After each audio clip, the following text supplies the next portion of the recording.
میری بیوی ایک ڈاکٹر تھی, اس نے ڈاکٹری کی, پھر میرے ساتھ شادی ہو گئی.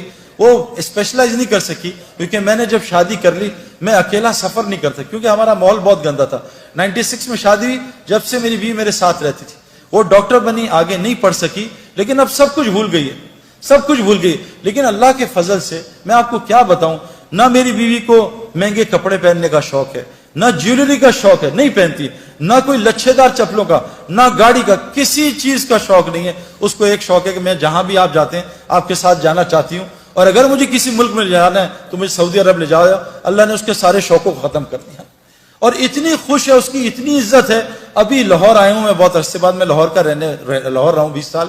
ہر جگہ سے آ رہے ہیں, آپ بھائی اپنی بیوی کو چھوڑ جاؤ, ہمارے گھر والے اس سے ملنا چاہتے ہیں. یہ کسی ڈاکٹر کی عزت ہے؟ اگر وہ ڈاکٹر بن جاتی ہے کس لیے ملنا چاہ رہی ہے؟ وہ تو کچھ بھی نہیں ہے. میں تو ریٹائرڈ کرکٹر ہوں, میرا کیا اب حیثیت رہے گی؟ میری بہنوں اور بھائیوں, ہماری عزت, ہماری خوشیاں, چین سکون وہ دین میں ہے. اور یاد رکھنا, حضور صلی اللہ علیہ وسلم کے زمانے میں ہر گھر میں مسجد تھی. میری بیوی نے گھر میں ایک کونا بنایا ہے جو مسجد ہے. اس کمرے میں نہ تصویر ہے, نہ اس, میرے گھر میں ویسے ٹی وی الحمدللہ ہے نہیں, تصویر نہیں, لیکن میری بیوی نے جہاں وہاں چیزیں, کتابیں بھی رکھی ہیں بچوں کی, تصویروں پہ پینسل ماری ہوئی ہے, پینسل, دوائیوں پہ پینسل ماری ہے, وہاں نوٹ بھی نہیں رکھتی, پیسے بھی نہیں رکھتی. وہ مسجد ہے, نہ اس میں تصویر ہے نہ خرافات ہیں. اور وہاں میری بیوی وہ اعمال کرتی ہے جو میں مسجد میں جا کے سیکھتا ہوں, وہ میری بیوی نے جماعت میں جا کے سیکھی. وہ میری بیوی وہاں اعمال کرتی ہے. میں آپ کو بتا نہیں سکتا کہ میرے گھر میں میرے غیر حاضرین چور بھی آئے ہیں. کیا ہوا, میں کیونکہ سب ریکارڈ ہو رہا ہے, میں بزرگ نہیں بننا چاہتا, لیکن میں آپ کو بتا نہیں سکتا کیسے میرے گھر میں نہ ہونے کے باوجود اللہ نے میری بیوی کی حفاظت کی. اور میں اکثر کرکٹ کی طرح اب باہر رہتا ہوں, ہم ڈیفنس میں رہتے ہیں, بس سیکیورٹی کا بہت پرابلم ہے. کیسے اللہ تعالیٰ نے میری بیوی کی, میرے بچوں کی حفاظت کی ہے آپ کو بتا نہیں سکتا.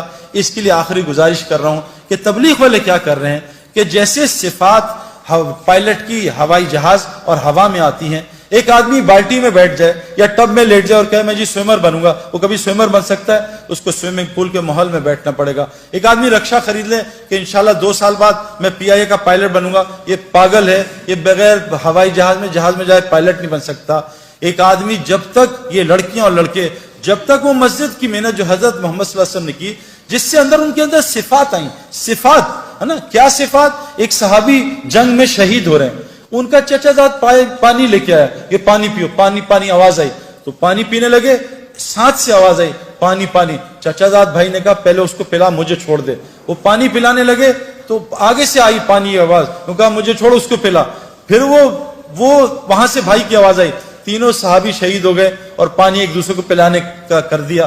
میرے پیاروں, ہمارے اندر انبیاء والی صفات ہیں, لیکن میں آپ کو سچ بتا رہا ہوں, جب تک ہم مسجد کی اس محنت سے نہیں گزریں گے جو حضرت محمد صلی اللہ علیہ وسلم لے کے آئے ہیں, ہمارے اندر وہ صفات نہیں آ سکتی. ان صفات کو لانے کے لیے کہتے ہیں اپنے گھر میں ہماری بہنیں مسجد بنائیں اور ہم روزانہ مسجد کو وقت دیں. مسجد میں حضرت محمد صلی اللہ علیہ وسلم کی 4 اعمال ہوتے تھے.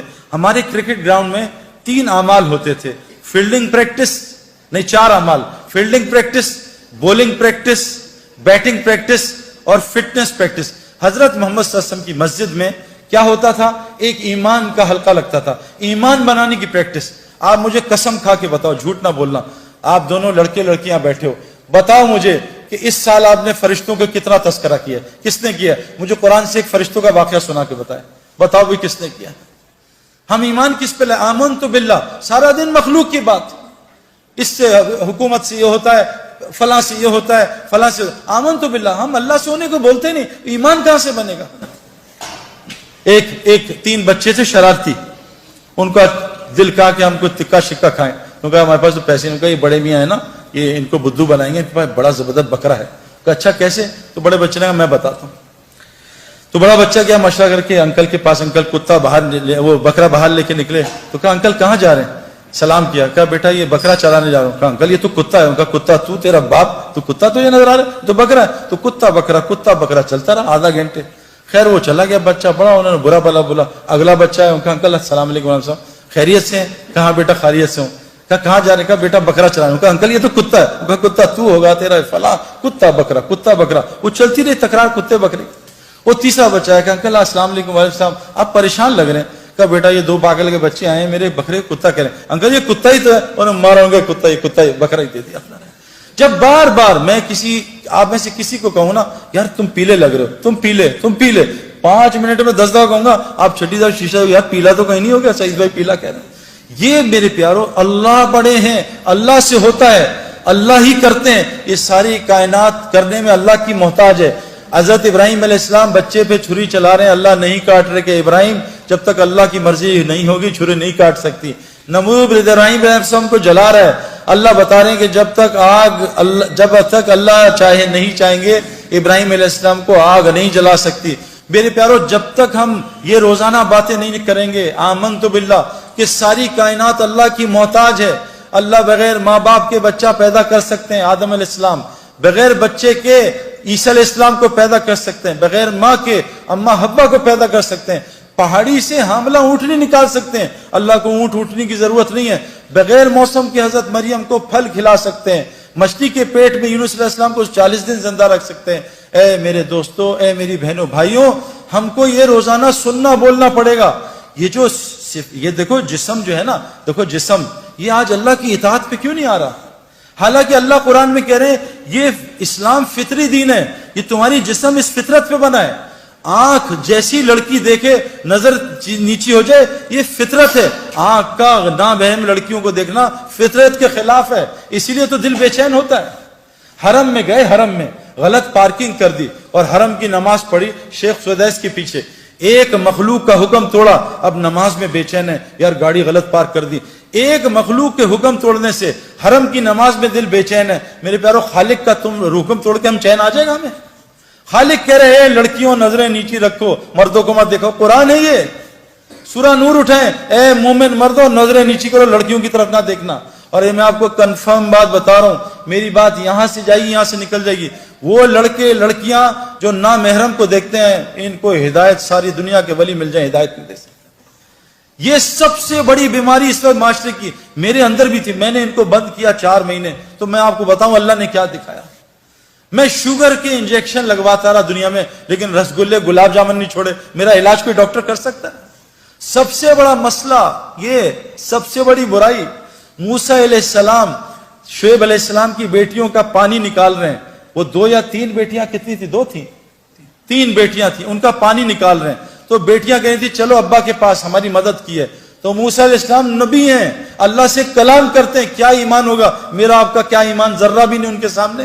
وہ کہہ رہے ہیں تینوں لڑکیوں سے تم میرے پیچھے چلو، تم آگے چلو گی اور ہوا اڑے گی اور تمہاری قمیضیں تمہارے کپڑے ہلیں گے، میری نظر نہ پڑ جائے، تم پیچھے چل کے راستہ بتاؤ. نبی اپنی نظروں کی حفاظت کر رہا، ہمیں ضرورت نہیں ہے.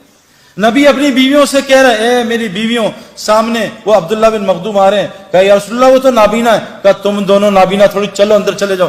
نبی اپنی بیویوں کو منع کر رہے ہیں. اللہ قرآن میں کہہ رہے ہیں اے نبی کی بیویوں، اے نبی کی بیویوں، جب صحابہ تمہارے سامنے آئے ان کے سامنے موٹی آواز میں بولنا. موٹی آج ہماری لڑکیاں کیسے بولتی ہیں؟ پتلی آواز میں، ہیلو، ایک ہیلو کر کے آدمی کی کھوپڑی گھما دیتی ہیں. میرے پیاروں کیا نظام! شوہر آ گیا تو سخت آواز میں بات ہے. میں اکثر اپنے محرم عورتوں کو فون کرتا ہوں نا، جو میری محرم، ان سے کہتا ہوں بھائی نامحرم مرد بول رہا ہوں، ذرا میٹھی آواز میں بات کر لینا. آج کیا ہے میرے پیاروں، یہ اتنا بڑا مسئلہ ہے. لیکن میرے پیاروں اس کو کنٹرول کرنے کے لیے ایمانی وولٹیج بہت چاہیے. یہ ہے نا، یہ لائٹ اور پنکھا یو پی ایس سے بھی چل جاتا ہے، اے سی کے لیے جنریٹر کی بجلی چاہیے. یہ نظروں کی حفاظت کے لیے ایمان چاہیے، جنریٹر والا. وہ تو اندر آ نہیں رہا، وہ ٹرپ کر جاتا ہے بار بار، ٹرپ ٹرپ ٹرپ. بات سن کے کیوں؟ کہ ایمان کی کمزوری. تو تبلیغ میں میرے پیاروں اس ایمان بنانے کی محنت ہے. وہ ایمان بنے گا اس طرح جیسے حضرت محمد صلی اللہ علیہ وسلم نے بنایا صحابہ کا. اس کے لیے میری سب سے پہلے آپ سے گزارش کہ حضور کی مسجد میں 4 حلقے لگتے تھے. ایمان کا حلقہ، ایمان کے آمنت باللہ، روزانہ اللہ کو بولا سنا کریں. 4 رستوں سے کلمہ دل میں جاتا ہے. دیکھو پیٹ گولی، سر میں درد ہے گولی منہ میں ڈالی، پیٹ میں درد ہے گولی منہ میں گئی، گھٹنوں میں درد ہے گولی منہ میں گئی. جب ایمان کلمہ لا الہ الا اللہ، دیکھو گولی کی طاقت بندوق میں ظاہر ہوتی ہے، ہاتھ میں نہیں. شیر کی طاقت پنجرے میں نہیں، جنگل میں ظاہر ہوتی ہے. کلمہ لا الہ الا اللہ کی طاقت انسان کے دل میں ظاہر ہوتی ہے. جس دن یہ کلمہ 4 رستوں سے جاتا ہے، جو آپ سن رہے ہو یہاں سے دل میں اترتا ہے. لیکن یہ دوائی روز کھانی پڑتی ہے. یہ بتاؤ کوئی ایسی دوائی ہے جو روز کھائے بغیر شفا دے دے؟ جی مہینے بعد ایک کھاتے ہیں، اس سے نہیں ہوگا کچھ، جتنے مرضی بیانات کرا لو. گولی کو روز کھانا ہے، روزانہ بلے پہ گیند مارنا، تب آدمی کھلاڑی بنتا ہے. تو یہ میرے پیارو لا الہ الا اللہ کی گولی کہ ساری مخلوق اللہ کی محتاج، اللہ اپنے کرنے میں کسی کا محتاج نہیں. اس گولی کو کان سے بھی ڈالنا ہے، اس گولی کو میں بول رہا ہوں اس طرح بھی ڈالنا ہے، اس گولی کو ان آنکھوں سے کائنات میں غور کرنا ہے، اس کے بارے میں سوچنا ہے. جب یہ کلمہ لا الہ الا اللہ دل میں اترے گا تو اللہ پوری زندگی کو محمد رسول اللہ سے بھر دے گا. اب لا الہ الا اللہ کی ڈیمانڈ ہے آمنت باللہ و ملائکہ، فرشتوں کے تذکرے کریں، رسولوں کی باتیں کریں کہ کیسے ابراہیم علیہ السلام کو آگ میں اللہ نے پالا، اور